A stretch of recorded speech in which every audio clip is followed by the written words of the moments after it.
So, hello everyone, once again, welcome back to my channel.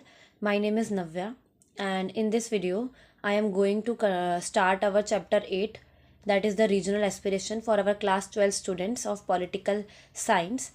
And in this chapter, we will study about the that how when the 1980 election happened after the fall of the Janta government, then the Congress came into the power. But there are many issues in the country that are still not successfully resolved. So, yes, without wasting our time, let's start our video.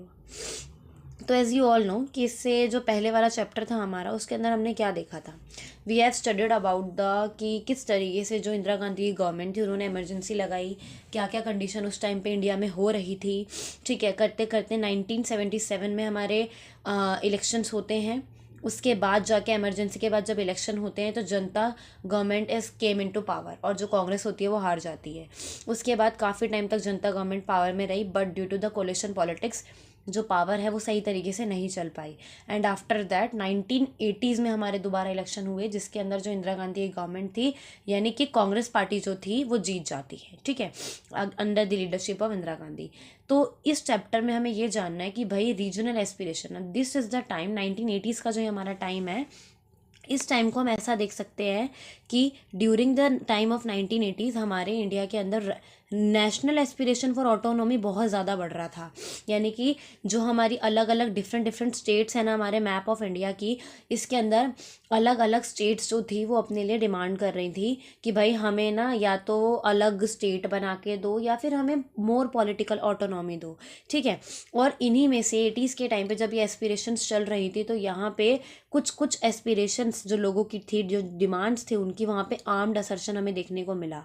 ठीक है, वो government के द्वारा represent मतलब उनको represent उनका किया गया। ठीक है, और काफ़ी जगहों पर उनकी बात मानी भी गई। ठीक है, और जिस वजह से हमारे यहाँ पे पॉलिटिकल और इलेक्टोरल प्रोसेसेस जो थे उनका कोलैप्स देखने को मिला। ठीक है, यहाँ पर एक बात जानना और से ये ज़रूरी है कि ये जो स्ट्रगल था ना ये काफ़ी लंबा रहा। कि जब से हमारे यहाँ पे, आपको पता है कि जैसे किस तरीके से इलेक्शन वगैरह हुए थे 77 में, फिर 80 में हुए, फिर किस तरीके से इंडिया की कंडीशन थी, हम लोग, हमारी ग्रोथ हो ही नहीं रही थी। ठीक है, वो चीज़ है। और लेकिन साथ साथ हमारे यहाँ के जो अलग अलग रीजन्स थे ना, जैसे ही हमारे यहाँ पे विशाल आंध्रा मूवमेंट चालू हुआ था, उसी को ध्यान में रखते हुए हमारे यहाँ पे धीरे धीरे चीज़ें आगे बढ़ने लगी और जितने भी अलग अलग रीजन्स हैं वो अपनी पॉलिटिकल ऑटोनॉमी की बात करने लगे। ठीक है, और ये जो स्ट्रगल था ये काफ़ी हमारा, इसके अंदर ना जो नेगोशिएशंस वगैरह किए गए थे, जो सेटलमेंट यहाँ पे किए गए थे या जो अकॉर्ड साइन किए गए थे, वो सेंट्रल गवर्नमेंट और लोकल ग्रुप्स जो कि किसी भी मूवमेंट को लीड कर रहे हैं। फॉर एग्जांपल मिज़ोरम में मीज़ो एमएनएफ लीड कर रही है, या फिर जम्मू कश्मीर में हमारी कोई और पार्टी लीड कर रही है। तो जितनी भी अलग अलग स्टेट्स की पार्टियां थी ना, उनके जो लीडर्स थे उनके साथ में नेगोशिएशन किए गए, बातचीत बिठाई गई, तब जाके यहाँ पे अकॉर्ड साइन हुए। और फिर ये जो आर्म्ड असर्शन कुछ कुछ स्टेट्स में हमें देखने को मिला, वो चीज़ें जाके शांत हुई। ठीक है, तो ये जो अकॉर्ड की जर्नी रही ना, कि भाई जब से डिमांड चालू हुई और जब तक हम अकॉर्ड पे नहीं पहुँचे, ये जर्नी काफ़ी ट्यूमिलिटस रही। यानी कि काफ़ी मतलब लड़ाई झगड़े यहाँ पे देखने को मिले। There is a lot of violence in all these things. ठीक है, all these things where we are merging all those state of India. So ये सब चीज़ें बहुत देखने को मिली। ठीक है, तो ये चीज़ थी। अब हम आगे आते हैं अबाउट द इंडियन अप्रोच, कि इंडिया की क्या अप्रोच रही है। जैसे कि एक चीज़ मैं आपको बताती हूँ, आपको पता होगा कि व्हेन इंडिया गेन इंडिपेंडेंस, जब हम लोगों को आज़ादी मिली थी, ठीक है, तो उस टाइम पे ही हम लोगों ने 1951 के अंदर हमने रीऑर्गेनाइजेशन कमीशन ऑफ स्टेट का ला दिया था कि भाई हम भाषा के आधार पर स्टेट्स का निर्माण करेंगे। है ना, तो ऐसा नहीं था ना कि इंडिया के अंदर भी काफ़ी स्टेट्स ऐसी थी जो कि अलग जाना चाहती थी। ठीक है, जो कि इंडिया के साथ सेपरेटिज्म अपनाना चाहती थी, इंडिया से अलग होना चाहती थी।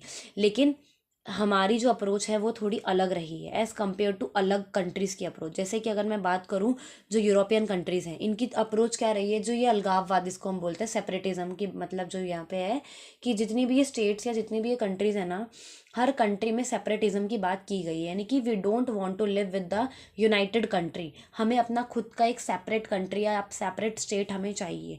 ये डिमांड हर कंट्रीज़ में होती है। लेकिन इंडियन अप्रोच यहाँ पे क्या थी, वो हमें यहाँ पे जानना इंपॉर्टेंट है। ठीक है, तो let's talk about the Indian approach. तो अप्रोच टू डाइवर्सिटी, अब जैसा कि आपको पता ही है that India is a country of a diverse culture, religion, race, हर तरीके के लोग हमारे यहाँ पे पाए जाते हैं। ठीक है, तो एक चीज़ तो हमारे यहाँ पे क्लियर थी भाई, हमारा कॉन्स्टिट्यूशन तो बन चुका है ना, तो हमें एक चीज़ क्लियर थी कि भाई सभी लोगों को राइट्स मिले हुए हैं और सबको अपने कल्चर को फॉलो करने की पूरी आज़ादी है। Like they have the we have freedom, ठीक है, to follow our culture and follow our rights, ठीक है। तो हम ऐसा, अगर जितने भी हमारी स्टेट्स के अंदर जितने भी अलग अलग लोग हैं, ठीक है, वो डिमांड कर रहे हैं कि भाई we need a separate state चाहिए हमें, ठीक है, वो इंडिया के अंदर ही रहकर एक सेपरेट कंट्री की डिमांड नहीं कर रहे, but they are demanding for the separate state. तो जब वो इस तरीके से डिमांड यहाँ पे कर रहे हैं, तो गवर्नमेंट की अथॉरिटी होती है कि हमें क्या करना है, सुनना है लोगों की बातों को, ठीक है, उनके जो एस्पिरेशंस हैं, उनकी जो डिमांड्स हैं, उनको सुनना है। वो बात की बात है कि भाई फुलफिल करें या ना करें, क्योंकि देखो दो तीन चीज़ें होती हैं। फुलफिल करने का मतलब ये है कि अगर आपकी कोई डिमांड चल रही है ना, अगर वो सही है तो गवर्नमेंट उसको फुलफिल करेगी, ठीक है। अगर वो चीज़ें सही नहीं है तो गवर्नमेंट उनको फुलफिल नहीं करेगी, बट आपकी जो बात सुनी जाएगी, ठीक है, उसके ऊपर कुछ ना कुछ आपको चीज़ें प्रोवाइड की जाएगी। पूरी तरीके से तो नहीं मानेंगे कि भाई पूरा बॉक्स चाहिए तो पूरा बॉक्स उठा के दे देंगे, नहीं, उसके अंदर जो एक पीस रखा हुआ है टॉफ़ी का, वो हम आपको ज़रूर दे सकते हैं। तो ये चीज़ें इस तरीके से हमारी गवर्नमेंट यहाँ पे कर रही थी, ठीक है। तो अभी तक आपको ये समझ आ गया होगा कि इस चैप्टर में हम पढ़ने क्या वाले हैं, कि हम रीजनल एस्पिरेशन के बारे में पढ़ने वाले हैं, कि हमारे यहाँ पे जो अलग अलग लैंग्वेज या अलग अलग रीजन के लोग हैं ना, जो लोकल पॉपुलेशन है, जो रूलर्स हैं, इनकी जितनी भी प्रॉब्लम्स हैं, इनको एड्रेस करने के लिए जो हमारी गवर्नमेंट है वो अप्रोचेस निकालती हैं और कोशिश करती हैं कि जो इश्यूज़ ये लोग फेस कर रहे हैं ना, उन इश्यूज़ को रिजॉल्व कर लिया जाए। तो हमारी अप्रोच क्या रही है डाइवर्सिटी को लेके, तो हम आते हैं वापस। तो इंडिया की अप्रोच ये रही है कि भाई हम लोग राइट्स को मानते हैं, लिंग्विस्टिक ग्रुप्स में हम बटे हुए हैं, अलग अलग कल्चर है हमारा, ठीक है, लेकिन हमने सोच रखा है कि भाई जो हमारी कंट्री है ना, वो यूनाइटेड रहेगी without losing the distinctiveness of the numerous culture that constituted it. यानी कि जो हमारी सोसाइटी है, हमारी जो इंडियन कल्चर है, वो कितनी भी सोशल लाइफ हमारी अलग हो, लेकिन हमारी जो पहचान है वो हमारी यूनाइटेडनेस से है, कि इंडिया जो है वो यूनाइटेड है, ठीक है। तो Indian nationalism balance the principles of unity and diversity. हम लोग बोलते हैं, पूरे साउथ एशिया रीजन को ऐसा बोला जाता है, बट मेजरली हम इंडिया की बात कर रहे हैं कि इंडिया इज़ अ रीजन जहाँ पर हमें यूनिटी और डाइवर्सिटी दोनों साथ में रह रही हैं मिलके। डाइवर्सिटी बहुत सारी है हमारे यहाँ पे, लेकिन यूनिटी भी बहुत अच्छी है इंडिया के अंदर, ठीक है। तभी तो ऐसी 28 स्टेट ऐसी थोड़ा ना बन जाती है। अभी प्रेजेंट में कितनी स्टेट्स है हमारी? 28। चलो इसी बात पे बताओ, मैंने तुम्हारे लिए इतनी अच्छी सी इमेज लगाई है यहाँ पे, अब बता दो ये कौन है, इनका नाम लिख दो ज़रा कमेंट सेक्शन में, ठीक है। और ये तो भाई पता ही होगा, ठीक है। इनकी स्पेलिंग लिखो, तुम एक काम करो, नरेंद्र मोदी की करेक्ट स्पेलिंग लिख के दिखाओ तुम, ठीक है। चलो, तो इन दिस सेंस जो इंडिया की अप्रोच रही है वो बाकी अलग कंट्री से थोड़ी अलग रही है, क्योंकि यूरोपियन जो कंट्रीज़ हैं उन्होंने भी कल्चरल डाइवर्सिटी को देखा है, लेकिन वो उनके लिए थ्रेट था।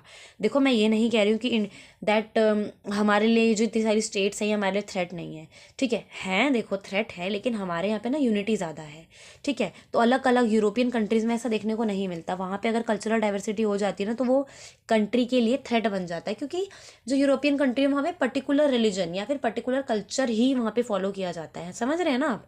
तो इस तरीके से इंडिया की अप्रोच हमारी रही है, ठीक है। नेक्स्ट हमारा आता है कि भाई इंडिया जो है, हमने अडॉप्ट किया है democratic approach to question of diversity. हम लोगों ने डेमोक्रेटिक अप्रोच अपनाई है। डेमोक्रेटिक का मतलब है कि भाई हम सभी की बात को सुनेंगे, फिर अगर उनकी प्रॉब्लम जो है वो सही होगी, मतलब सुनने लायक होगी, तो हम उसके ऊपर काम भी करेंगे, ऐसा, ठीक है। क्योंकि हमें पता है डेमोक्रेसी हमें अलाउ करती है कि जितने भी हमारी रीजनल एस्पिरेशन है, ठीक है, उनको देखना, and does not look upon them as anti national, ठीक है। उनको ऐसा नहीं बोल देना कि अगर कोई अपनी सेपरेट स्टेट की डिमांड कर रहा है तो हम उनको बोल दे भाई तुम एंटी नेशनल हो। एंटी नेशनल तो तब हो जाएगा ना जब वो इंडिया में रहकर इंडिया के लिए लॉयल ना हो, ठीक है, वो दूसरी कंट्री के साथ मिला हो, then this is the anti national thing. लेकिन हमारे यहाँ जितने भी लोग हैं, अगर वो इस तरीके से अपनी डिमांड्स को रखना चाहते हैं गवर्नमेंट के सामने कि भाई उन्हें कोई प्रॉब्लम हो रही है, तो किसके आगे रखेंगे? गवर्नमेंट के आगे ही रखेंगे ना। अब पाकिस्तान की गवर्नमेंट के आगे तो रखेंगे नहीं चीज़ें जाके, समझ रहे हो ना। तो इसको हमें एंटी नेशनल नहीं बोलना है, क्योंकि हमारे फंडामेंटल राइट्स हमें ये बोलते हैं कि अगर आपको कोई प्रॉब्लम हो रही है, ठीक है, तो आप जाके अपने पूरी तरीके से सरकार को बोल सकते हैं कि भाई हमें ये प्रॉब्लम है, समझ रहे हो ना। तो ये चीज़ है। तो बिसाइड डेमोक्रेटिक पॉलिटिक्स को ध्यान में रखते हुए हमारे यहाँ पे अलग अलग पार्टीज़ हैं, ग्रुप्स बने हुए हैं, जो कि लोगों की आइडेंटिटी, उनकी एस्पिरेशन, उनकी स्पेसिफिक रीजनल एस्पिरेशन को स्ट्रेंथन करते हैं। यानी कि इसके लिए हमने क्या किया कि मान लो अगर कश्मीर से कोई प्रॉब्लम आ रही है तो उनके एक लीडर, ठीक है, मणिपुर से कोई प्रॉब्लम आ रही है उनके एक लीडर, या किसी मिजोरम से आ रही है, हमारी सिक्किम से आ रही है, सबके एक लीडर को हमने गठन कर दिया और बोला भाई जो प्रॉब्लम है हमें आके बताओ, हम सोल्यूशन निकालने की कोशिश करेंगे, ठीक है। तो ये चीज़ें हुई। तो जो डेमोक्रेटिक पॉलिटिक्स थी, इसका मतलब ये है कि भाई हमें रीजनल अटेंशन और पॉलिसी मेकिंग प्रोसेस के अंदर अटेंशन चाहिए, ठीक है। कि डेमोक्रेटिक पॉलिटिक्स का मतलब यही था कि जितनी भी हमारे रीजन्स हैं ना, अब इनको अटेंशन देना ज़रूरी है, ठीक है। पॉलिसी मेकिंग प्रोसेस के अंदर जितने भी हमारी स्टेट्स हैं इनको अटेंशन देना ज़रूरी है। अगर अटेंशन नहीं दी जाएगी ना, तो हो सकता है कि जो हमारा पार्टीशन के टाइम पे हुआ था, जो ब्रिटिश इंडिया के टाइम पे ब्रिटिशर्स ने क्या किया था हमारे यहाँ पे, इन लोगों ने बोला हमारी प्रिंसली स्टेट्स को कि भाई तुम्हें इंडिया में मिलना है, इंडिया में मिल जाओ, वरना तुम पाकिस्तान में चले जाओ, या फिर तुम अपनी सेपरेट स्टेट बना लो। तो हम नहीं चाहते थे दोबारा ऐसा कुछ हो। इसके लिए हमें इनके ऊपर रीजनल अटेंशंस के ऊपर ध्यान देना ज़रूरी था, और स्पेशली देखो नॉर्थ ईस्ट के ऊपर देना ज़रूरी था, ठीक है। तो ये चीज़ हमें यहाँ पे देखने को मिली। नेक्स्ट हमारा आता है कि एरियाज ऑफ टेंशन। अब आपको पता है यहाँ पे थोड़ा हम वापस जाने वाले हैं कि किस तरीके से जब इंडिया इंडिपेंडेंस हमें मिल रही थी ना, तो जैसे कि हाँ इस मैप पे आ जाते हैं पहले। तो आपको पता है कि जो पूरा ब्रिटिश इंडिया था हमारा, ठीक है, हमारा इंडिया तो देखो हमारा ही था उस टाइम पे। तो ये पूरा का पूरा उस टाइम पे ब्रिटिश इंडिया हुआ करता था।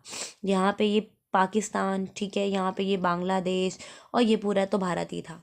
तो 45 के टाइम पे जब इंडिया आज़ाद नहीं हुआ था, तो इंडिया का जो पार्टीशन था, पार्टीशन के बाद इंडिया कुछ ऐसा दिखना चालू हो गया, ठीक है। यहाँ पे वेस्ट पाकिस्तान आ गया इनका, यहाँ इनका ईस्ट पाकिस्तान आ गया, और ये अपना बन गया इंडिया, ठीक है।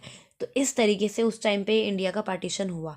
तो हमारे यहाँ पे ना, अगर मैं मेजरली तुम लोगों से बात करूँ ना, तो हमारे यहाँ पे ये वाली जो स्टेट्स है ना, अपनी ये नॉर्थ ईस्ट की स्टेट्स, इनको काफ़ी कुछ नुकसान सहना पड़ा था, ठीक है। जैसे कि यहाँ पे 7 सिस्टर्स हैं, ठीक उसी तरीके से हमारे कश्मीर वाले रीजन में काफ़ी कॉन्फ्लिक्ट देखने को मिले हमें, ठीक है। सेम उसी तरीके से पंजाब, हरियाणा, हिमाचल, तीनों ही जगह पर हमें काफ़ी चीज़ें देखने को मिली। बट इसका जो मोर इन्फ्लुएंस था ना, वो रहा कहाँ, हमारा पंजाब पे, ठीक है। तो इस तरीके से चीज़ें हुई। अब तुम्हें पता ही है, जब हमारा पार्टीशन हो रहा था, when we are transferring from the British India to the our present India, तो इस टाइम पे हमारा जो इंडिया था उसका ये जो पंजाब वाला रीजन था, ये वाला, यहाँ पे मुस्लिम पॉपुलेशन ज़्यादा थी, इसलिए इसको वेस्ट पाकिस्तान कर दिया गया।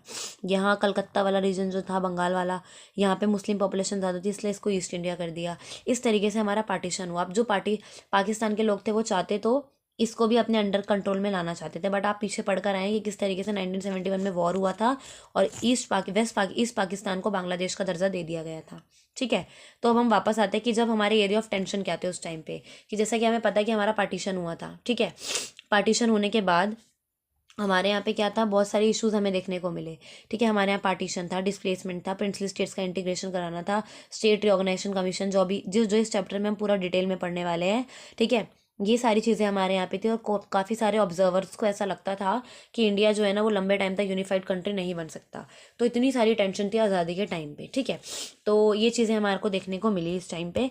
अब हमारे यहाँ धीरे धीरे क्या होता है कि जब इंडिया आज़ाद हो गया था, ठीक है, उस टाइम पे हमारे क्या इश्यूज आए, तो ये हमने ना एक तरीके से इसको डिवाइड कर दिया है, ठीक है। जैसे अभी हम देखेंगे कि जैसे क्या क्या हुआ है हमारा बिफोर पार्टीशन, आफ्टर पार्टीशन, हमारी क्या चीज़ें देखने को मिली है।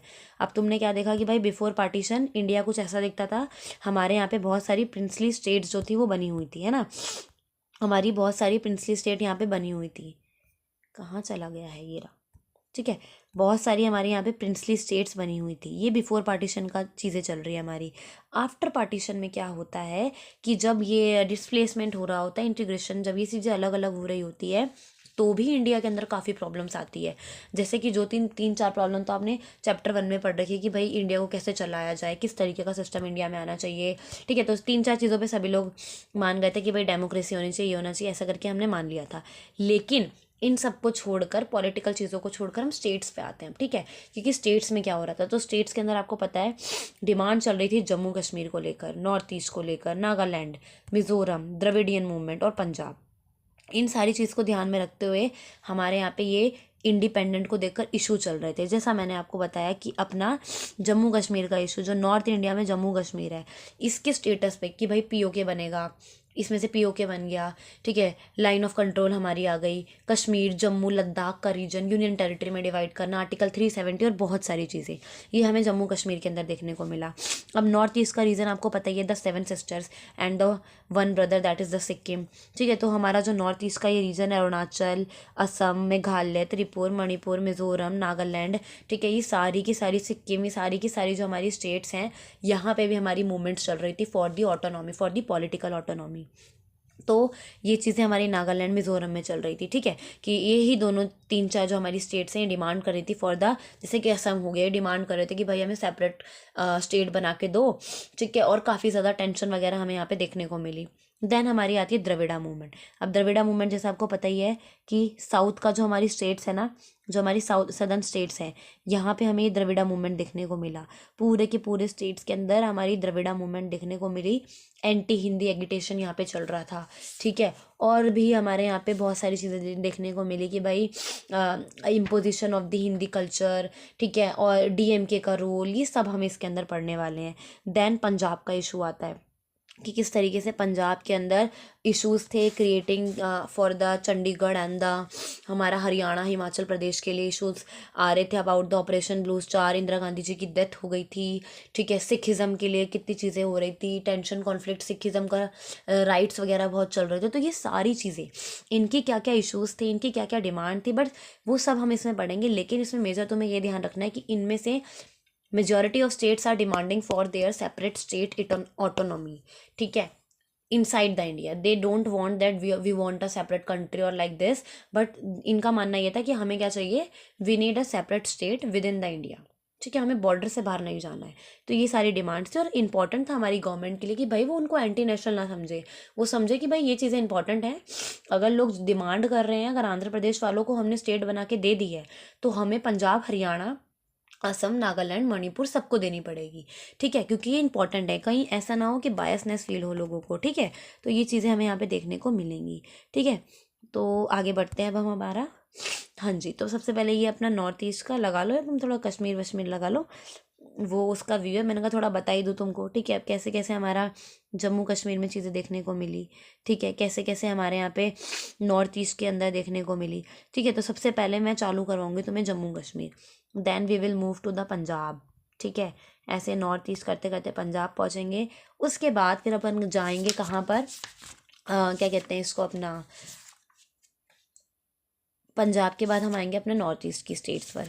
नॉर्थ ईस्ट की स्टेट्स के बाद मैं थोड़े बहुत हमारे ये रीजन रह गए हैं, जैसे कि सिक्किम हो गया, जैसे कि हमारा द्रविड़ा मूवमेंट हो गया, जैसे कि गोवा का लिबरेशन हो गया, वो करते करते हम लास्ट में पहुँचेंगे। तो अब मुझे बताओ, विंटर्स तो ख़त्म होने वाली हैं, तो आप में से कोई जा रहा है ट्रिप पे कहीं, आपके स्कूल से कहीं लेके जाया जा रहा है आपको, या पिकनिक विकनिक तो तुम जा चुके होगे, ठीक है। कहाँ कहाँ गए हो ज़रा बता दो फिर कमेंट सेक्शन में, ठीक है, हम भी प्लान बना लें कहीं जाने का, ठीक है। चलो वो सब चीज़ें हैं, तो अब हम आगे बढ़ते हैं अपना, oh God this green stick figure, अब हम आगे आते हैं, ठीक है। तो अब क्या था, अब इंडिया के अंदर जब इतना मास एगिटेशन हो रहा था कि हमारे यहाँ पे भैया जितने भी ये लोग हैं ये डिमांड कर रहे हैं भाई सेपरेट सेपरेट चीज़ें बना के दो, तो इस टाइम में क्या होता है कि जो मास एगिटेशन चल रहा था ये बहुत सारी स्टेट्स के अंदर चल रहा था, कि एरिया ऑफ टेंशन जैसे आपने देखा ना, ऐसे हमारे यहाँ पे मास एगिटेशन चल रहा था, यानी कि सब लोग डिमांड कर रहे थे भाई सेपरेट स्टेट बना के दो हमें, ऐसा ऐसा करके, ठीक है। तो आज का जैसे कि टुडेज का आंध्र प्रदेश, कर्नाटका, महाराष्ट्र, कर्नाटका रिपीट हो गया, ये गुजरात, तमिलनाडु, नॉर्थ इंडिया में ऑफिशियल लैंग्वेज पंजाब को सेपरेट स्टेट, छत्तीसगढ़, उत्तराखंड और झारखंड, ठीक है। तो इन सभी की सभी स्टेट में अपने कुछ कुछ डिमांड थी चीज़ों को लेकर, और ये गवर्नमेंट से बनवाना चाहते थे। जैसे कि हमारा आंध्र प्रदेश हो गया, कर्नाटका हो गया, महाराष्ट्र हो गया, ये ऐसी स्टेट्स थी जो कि इन एगिटेशन से मतलब बिल्कुल पीड़ित हो गई थी। मतलब समझ रहे हो ना कि एगिटेशन चल रहे हैं और स्टेट्स के अंदर, लेकिन इनको भी इम्पैक्ट पड़ रहा है इस तरीके से। ठीक उसी तरीके से जो हमारा तमिलनाडु है, ठीक है, और जो और हमारी स्टेट्स हैं, यहाँ पे प्रो हिंदी के लिए चीज़ें चल रही थी कि भाई जो तमिलनाडु था, ये वाला रीजन हमें ये चाहता था, जैसे जो मैंने तुमको डीएमके बताया ना, द्रविड़ा मूवमेंट वाला, ये तुमने पहले भी पढ़ा होगा। तो जो तमिलनाडु का रीजन था ये चाह रहे थे कि भाई हिंदी को तुम ऑफिशियल लैंग्वेज बना रहे हो, नॉर्थ इंडिया वालों को कह रहे थे ये, और हम इन्होंने बोला तमिलनाडु वालों ने कि हम नहीं मानेंगे कि भाई जो हिंदी है वो ऑफिशियल लैंग्वेज होनी चाहिए, क्योंकि we have our own language, हमारा कोंकण कल्चर है, हम उसको अपनाएंगे ना, why we go for a Hindi language. तो ऐसे करके एंटी हिंदी एगिटेशन यहाँ चल रहे थे, लेकिन नॉर्थ इंडिया के लोग हम ऑफिशियल लैंग्वेज बनाना चाहते थे हिंदी को। तो ऐसे करके दोनों के बीच में चीज़ें चल रही थी। फिर पंजाब जो है, मैंने बताया ऑपरेशन ब्लू स्टार अभी हम पढ़ेंगे, पर पंजाब भी एक सेपरेट स्टेट की डिमांड कर रहा था। फिर बाद में इसमें से हिमाचल बना हमारा, ठीक है, इसमें से हमारा हरियाणा बना, and then both the state have a common capital that is the Chandigarh, ठीक है। फिर अपना छत्तीसगढ़ का इशू है, सेम ऐसे उत्तराखंड और झारखंड में भी कुछ चीज़ें देखने को मिली, और करते करते बाद में जाके लास्ट में ये सारी स्टेट क्रिएट हो जाती है और इनकी इंटरनल बाउंड्रीज को ड्रॉ कर दिया जाता है, ठीक है। तो ये सब चीज़ें हमारे इंडिया में उस टाइम पे देखने को मिली। ठीक है, अब यहाँ पे अब आगे क्या होता है कि जो जम्मू कश्मीर था, उस टॉपिक पे अब हम अपना शिफ्ट करने जा रहे हैं कि किस तरीके से जो हमारा जम्मू एंड कश्मीर है वो एक इम्पॉर्टेंट इशू रहने वाला है। ठीक है, तो अभी के लिए मैं इस वीडियो को यहीं रोकना पसंद करूँगी, क्योंकि this is going to be the introductory video.